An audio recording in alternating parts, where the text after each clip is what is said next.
Makhtar ñëw na daana ko seede la na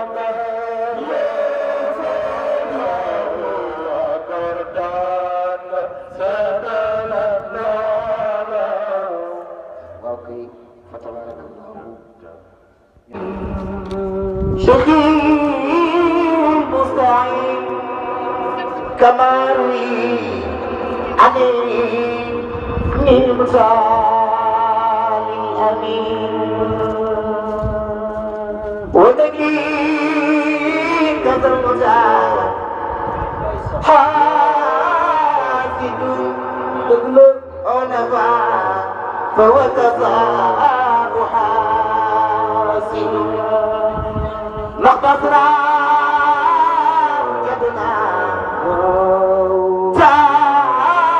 تاتبي وتمنى بدمي مخدمي حيدر لا اله الا الله لا اله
man fa ma wax tey maa ngi jëmee ci ki fi teew